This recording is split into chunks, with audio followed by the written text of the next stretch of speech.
From a new city bike share program to wireless internet on all TARC buses, alternative transportation is getting more user-friendly. And did you know that you can recycle your used latex paint? We'll show you how the program works and much more on this episode of the 502 Report.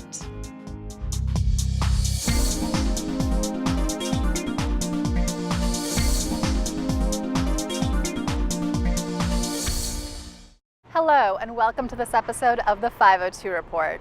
It's been a long time in the making. An influx of economic investment is coming to Louisville's West End. It's what millions of drivers see when they come into our city, and of course, cumulatively, it's what millions of us enjoy every year as well. And that living room will soon be expanded by 22 acres. Metropolitan Sewer District acquired about 5 acres for a tunnel basin project. When the project's completed, they'll turn over that land to the Waterfront Development Corporation, where it'll become a major piece of the next phase of Waterfront Park. I'm really proud that we're working with our consent decree, various public agencies to do stuff for our long-term infrastructure, green infrastructure, and then cap that all off with another phase of a globally award-winning park. This parcel of land will help extend Waterfront Park west of 10th Street along the river. Phase 4 will help residents and visitors interact with the area like never before. The love is really spreading through Portland and through Russell, and so when you think of kind of like putting an exclamation point on a lot of this development, Waterfront Park Phase 4 is going to do that.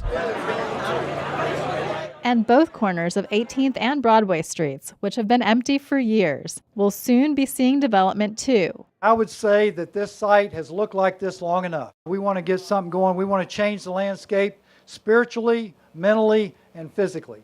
A property once owned by Philip Morris USA will become a site working to improve the health of the community. There will be so many people coming and going from this facility that it will bring electricity to this part of the community. It will bring energy, and that is desperately needed here, and we're so happy it's going to happen. For everyone that has made it possible, I say from my heart, for my kids, for my families, thank you, because you are making a significant difference. Partners have joined with the YMCA to create what's being called a 62,000 square foot comprehensive health facility. It'll include what you'd expect from a YMCA, but also non-traditional services like rehabilitation, family, and behavioral health care. We want to be a medical home.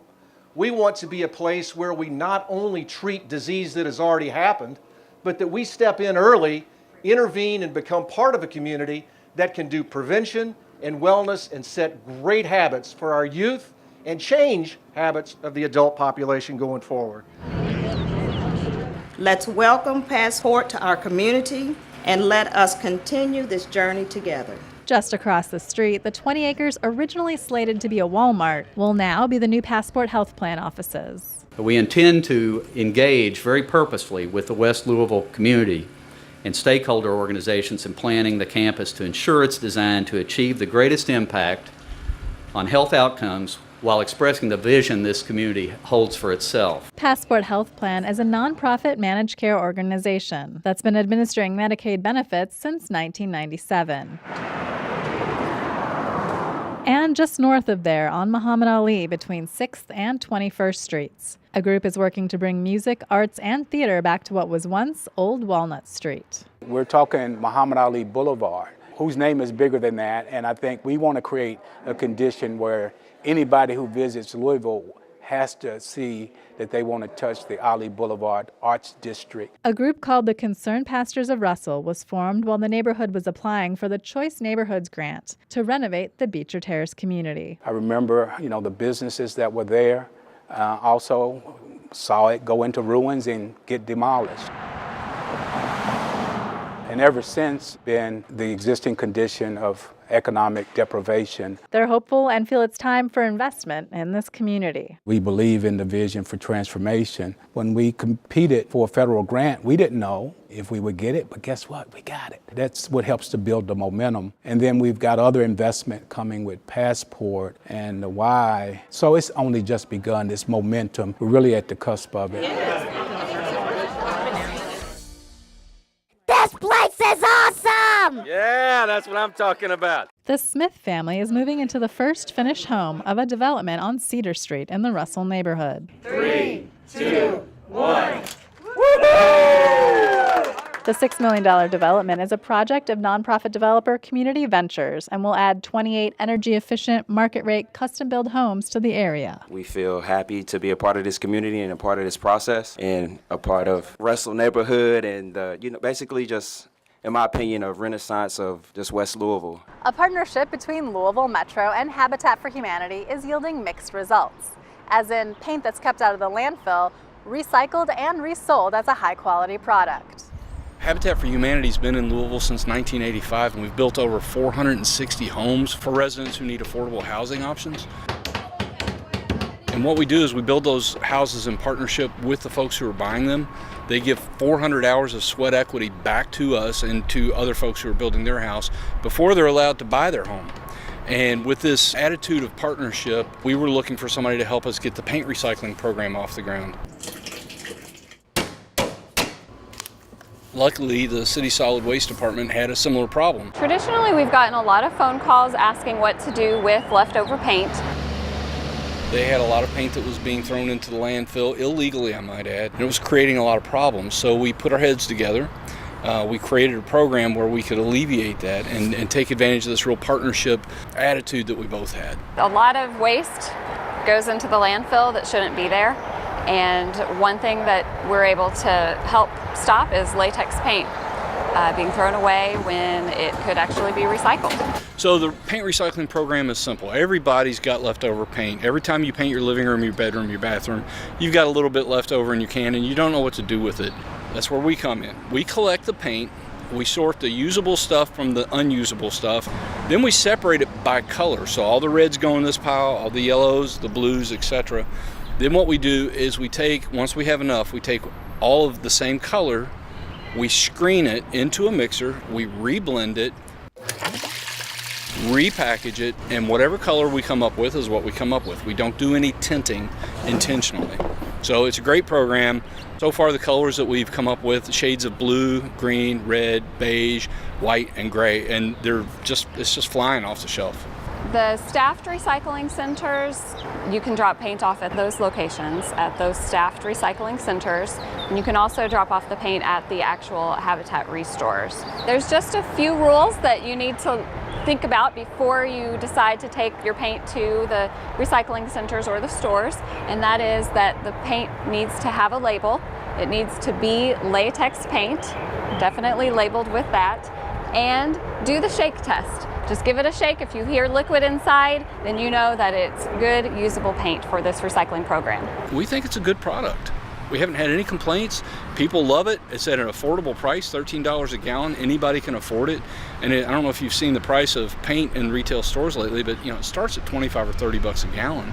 This is good stuff. Once Habitat had collected enough paint and they ran their first batch, they brought me the first gallon hot off the press, so we decided to have facilities paint the office. Turned out to be a really good color. The painter said that it provided really good coverage compared to some cheaper paints that he had used in the past. Once they get more colors, I plan on using it to paint my own house. Our goal is to recycle 15,000 gallons of paint a year. Thanks to the Kentucky Pride grant and the partnership with the city solid waste program, we can do 450 gallons at a time if we have enough product coming in.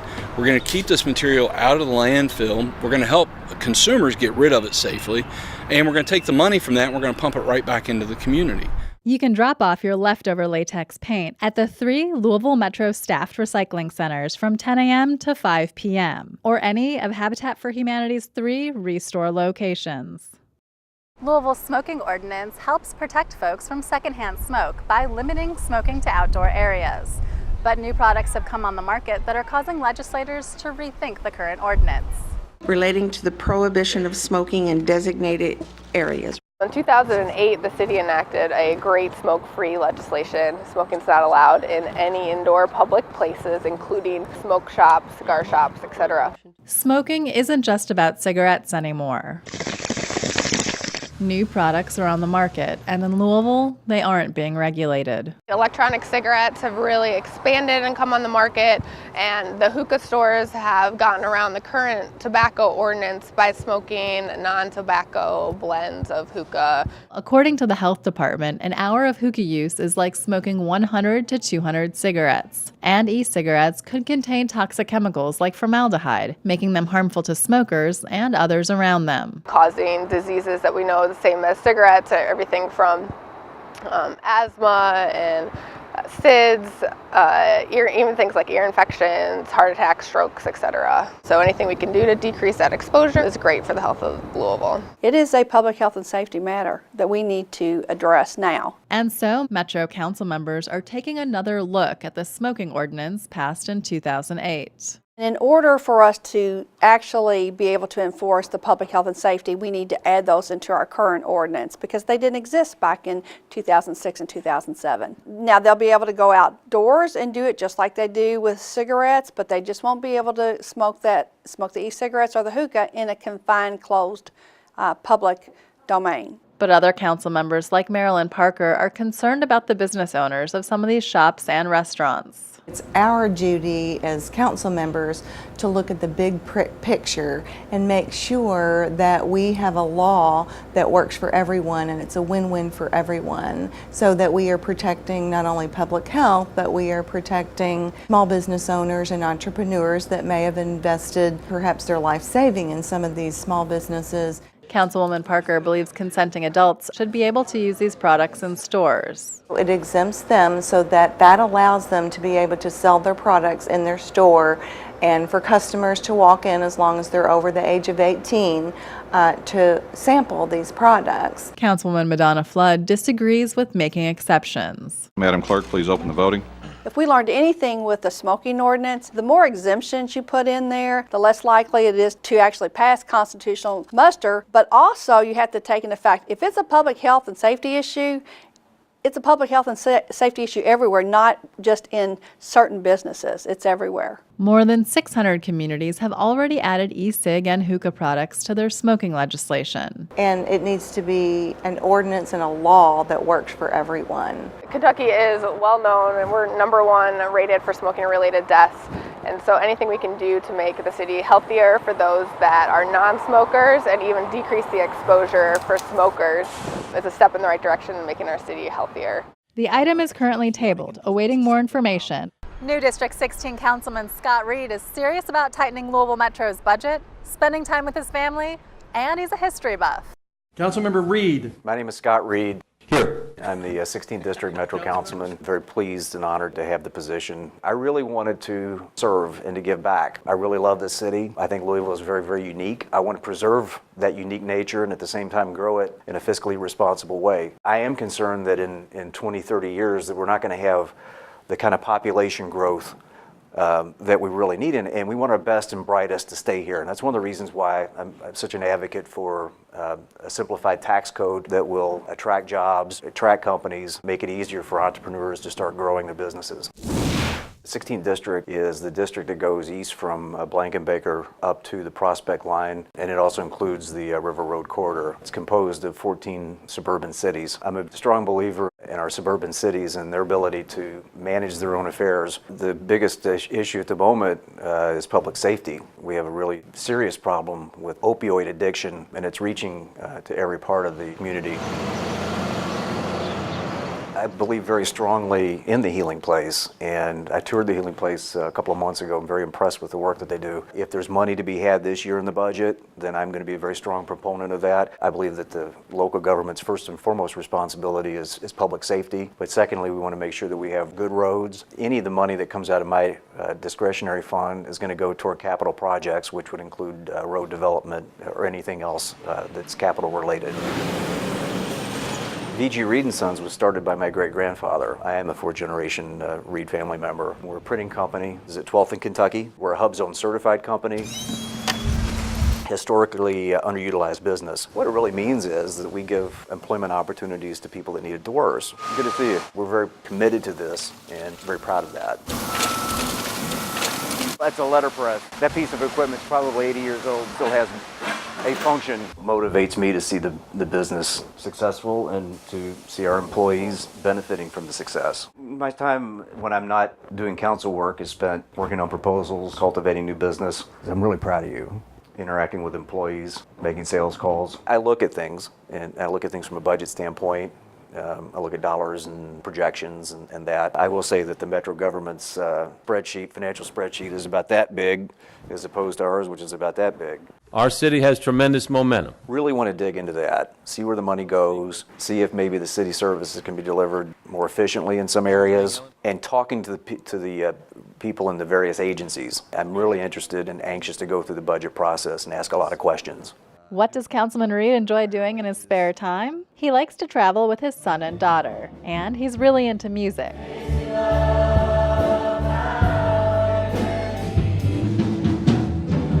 That's even him drumming at his church.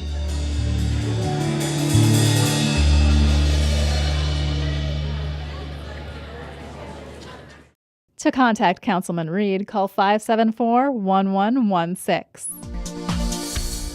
If you have a quick errand or meeting in the downtown area, Louisville, Louisville's bike share program, is starting up this spring. Ties together a bunch of different things we're working at. Quality of life, transportation, sustainability, wellness, talent attraction, and retention as well. You'll be able to rent one of Louisville's 300 bikes at 28 bike share stations in downtown, Old Louisville, New Lou, near Waterfront Park, and in between. Easier for members of our campus communities here at Spalding, Simmons College, U of L, JCTC to travel car-free between campuses and off-campus activities. Depending on popularity, the program is expected to expand to other parts of town down the road.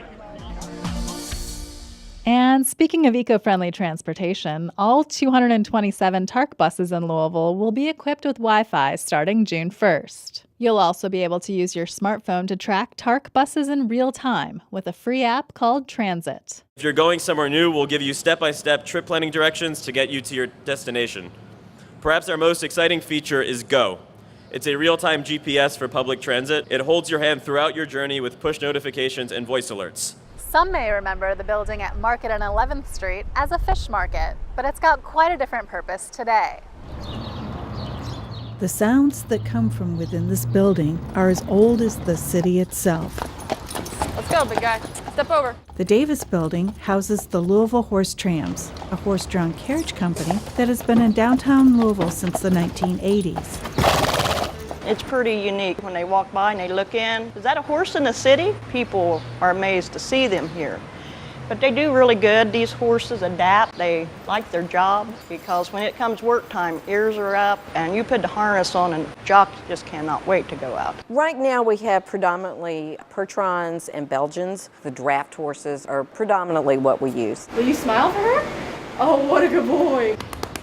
My husband and I have owned Louisville Horse Trams since 1997. My husband was a retired police lieutenant, and when he would ride the streets, he would say, when I retire, I want to drive a horse and carriage. And that's how we ended up buying the business. We bought 3 horses, 3 carriages, and there were 7 other carriage companies, and now we're the only horse and carriage company left in Louisville. Most of the employees at the Louisville Horse Trams are carriage drivers. It takes someone that is personable, has good social skills, has a lot of patience, and just the love of the horses. They love you. You can tell by in their eyes. Best job I've ever had.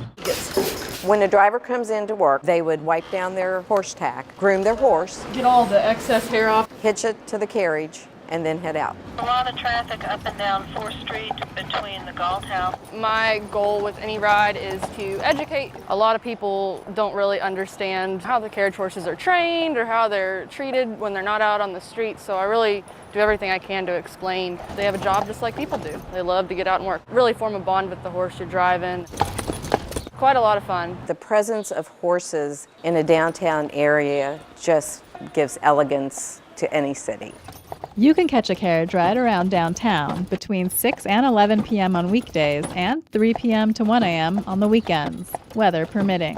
Mentoring can be as simple as checking in with someone or doing a fun activity together, and it can have a lasting impact on a child's life. It seems like what you're talking about is like a dinosaur. How do they nuke a dinosaur? No, it's a shark. Huge aspect of mentoring is just being a listening ear, making sure that you provide a space that somebody is able to share with you and they feel heard, like somebody is affirming their words and their feelings. Elijah and I try to hang out at least once a week. Elijah is a part of the Why Now program through the YMCA, the 10-month mentorship program for folks who are 11 to 15, currently have or have had a parent who's incarcerated. You want to do 4?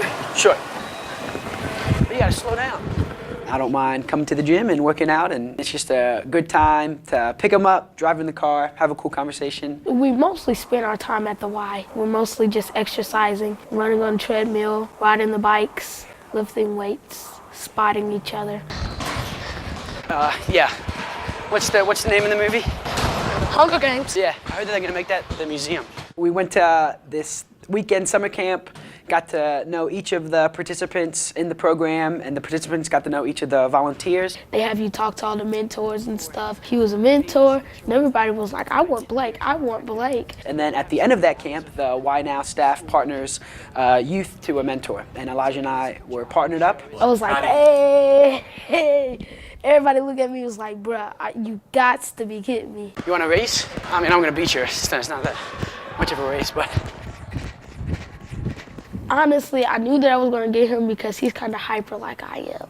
Elijah and I just really enjoy hanging out. We just have conversations about how the day's going. Sometimes that leads into how his relationships are with his family members. Let's do a little bit of like chess things, because I can like actually spot you. It just gives me an extra person to talk to. Just somebody who you can keep in touch with. As a result of those conversations, they can lead into deeper things about his goals in life. He wants to be an archaeologist. I'm gonna go to college, get my master's degree in archaeology, and then I'm going to become an archaeologist. And make sure your elbows go straight all the way up so you're flexible, otherwise you might pull a muscle. I think we enjoy hanging out with each other. We like the same music. He's the DJ whenever we're in the car. I'm a kid that likes music. I've never heard of J. Cole until he brought it up. It's like the first song he ever showed me was Everybody Dies. It was pretty good. I also had amazing mentors and coaches and people in my life that were able to see the long term and didn't want me to remain static. How many I got? 10. If we want to see positive changes within our communities, positive changes within our world, not only are we responsible for treating one another with kindness, so maybe put your feet right here. Good? Yeah. But we're also responsible to act on that, to make sure we get out of our own comfort zones, to make sure that we are actively seeking ways that we can improve the community around us. To have the ability to do that through the Y has just been really enjoyable, and it's just been an awesome way, again, to become integrated more in the city. I cannot recommend this program enough. I've received just as much out of it as I've put in. It's just been such a pleasant surprise. I really have enjoyed it. We're done already? We could do it again. If you're interested in mentoring, contact the YMCA's Development Director at 635-4404 or go online to metrounitedway.org for a full list of volunteer opportunities. And the Mayor's Give a Day Week of Service wrapped up with a record 180,000 volunteers and active service, like this one by Amazon Fulfillment Center. We had several volunteers from our fulfillment center over in Jeffersonville that they've been working all day to help redesign this library for all of our students here. They worked with staff at the West End School to invest in and update the K-5 library. Enjoy! The kids there had been using largely outdated and secondhand materials. I thank the Amazon Fulfillment Center folks when I came in for being here, and they looked at me and it said, "Why are you thanking us? Thank you for the opportunity to help." And I think that says an awful lot about the culture that you guys have developed. The West End School for Boys was founded in 2005 and serves at-risk youth who are from the neighborhood. It's a beautiful time of year, and what better place to get some gardening inspiration than Churchill Downs? This time of year, it just really starts ramping up, and we get excited to kind of count down to that first Saturday in May. It's always so beautiful out here. Wanted to see behind the scenes what they do. People are surprised to see just how huge the grounds are and sort of what is all around just as they're taking in the track and the gardens, the paddock area. It's just really beautiful year round. They are a cross between a beach and an ash. And the staff over here just takes a really good care of it. Don't want to see any of these little pots wind up in any purses. Welcome, guys. There are 25,000 plants in here. Petunias bloom and bloom and bloom. With the Kentucky Derby Museum, we say every day is Derby Day. You guys are free to walk around. We were very excited to work with Churchill Downs on this tour. Just wanted to get into the festivities and learn a little bit about the plants. It's really been something that people have been interested in coming to see for so long. They don't realize there's a 12,000 square foot greenhouse right here on the property. These go in the new terrace garden. I have people that come up and say, those are the coolest thing I've ever seen. And then I also have people come up and say, those are the ugliest plant. Why would you put those up there? I like weird and unusual stuff. This is very similar to diamond frost. We use these in mixed containers. They bloom all year. We will plant 18 to 20,000 for Derby Day. Those go in the ground roughly in a 2-week period, which is a lot of plants in a really quick period of time. With the weather in Kentucky too, I'm sure it's really hard to juggle that and put the appropriate things out. History of horticulture on the track is a long one. It's so important to the community and to horse racing, and being a part of it is really special. The tour was very interesting because there's so much that goes into it that you don't realize behind the scenes and all the work and preparation. You can come and visit pretty much any day of the year and get a unique experience. So we're always looking to kind of incorporate different areas of the track and different people that we can kind of share with our visitors and welcome them in to have a one-of-a-kind experience. It's a fun time of year to be in Louisville. We're excited to bring more people out here when we add more dates this summer. I appreciate your time today. I've really enjoyed it. Oh, you're welcome. For more information on the Derby Museum's tours, visit derbymuseum.org. Thanks for joining us on this episode of the 502 Report. Until next time, take care.